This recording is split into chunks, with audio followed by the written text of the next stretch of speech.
everyone, welcome back to my channel. As you all know, আমার hostel এখন ছুটি আছে, আমি এখন উইন্টার ভ্যাকেশনে আছি। আজকে আমি বেকিং করব and actually আমি আজকে 3 থাকের কেক বানাবো। So let's go watch the video till the end to see the result.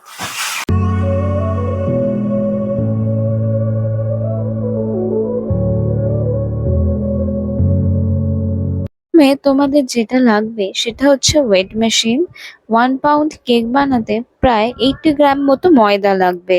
Chocolate cake বানাচ্ছি তাই কোকো পাউডার 10 গ্রাম মতো লাগবে। দেন আমি অ্যাড করছি পাউডার সুগার অ্যারাউন্ড 75 গ্রাম। এখানে কিন্তু মেজারমেন্টটা খুবই ইম্পর্টেন্ট। আফটার দ্যাট আমি অ্যাড করব 20 গ্রামের মতো মিল্ক পাউডার। 10 টাকার একটা প্যাকেট পুরো দিয়ে দিও। আমি টক দই অ্যাড করছি 40 গ্রামস এর মতো। 30 ml রিফাইন্ড অয়েল অ্যাড করে নেবে তোমরা। এবার সবটাকে লিউকওয়ার্ম ওয়াটার দিয়ে মিক্স করে নিও। হাফ কাপের কম দিতে পারো, কিন্তু হাফ কাপের বেশি জল দিও না। আমার মা না হেল্প করলে আমি এত ভালো কেক বানাতেই পারতাম না। মাঝে মাঝে মনে হয় আমি না শিখে আমার মা শিখলে আরো বেটার আউটকাম হতে পারতো। ভ্যানিলা এসেন্স দেবে, এটা পুরোপুরি অপশনাল, দিতেও পারো নাও দিতে পারো।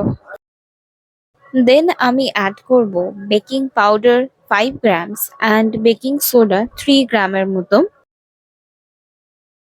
এইগুলো মিক্স করতে করতে মাইক্রোওভেনটাকে প্রিহিট করতে দিয়ে দেবেন, কারণ বেকিং সোডা অ্যাড করার পর ব্যাটারটাকে বেশিক্ষণ বাইরে না রাখাটাই বেটার হয়।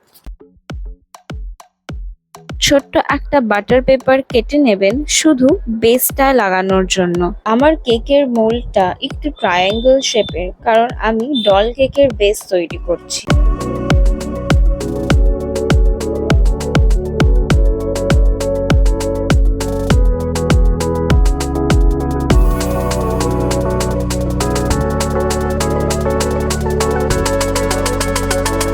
You can see the softness.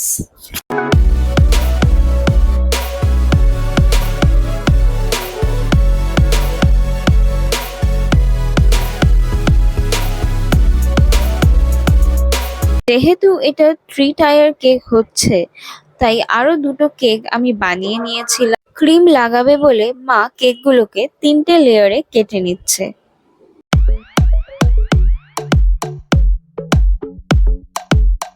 Cream লাগিয়ে কিছুক্ষণ ফ্রিজে রাখতে হয়, দেন ফাইনাল কোটিং করতে হয়। এই নিয়ে ডিটেল ভিডিও পরে তোমাদেরকে দিয়ে দেবো।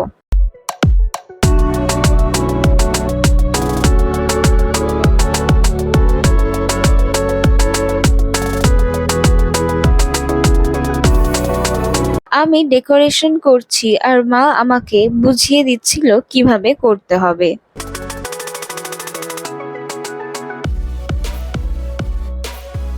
যে কেক বেসটা বানিয়ে তোমাদের দেখালাম সেটা কিন্তু সবার ওপরে বসিয়েছি। ডলটা বসিয়ে দেখলাম সবটা ঠিক লাগছে কিনা।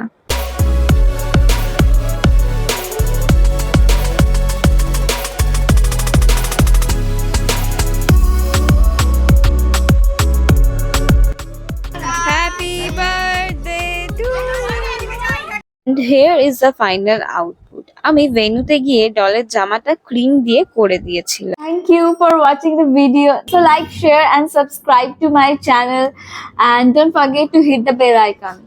Bye bye. I will see you soon.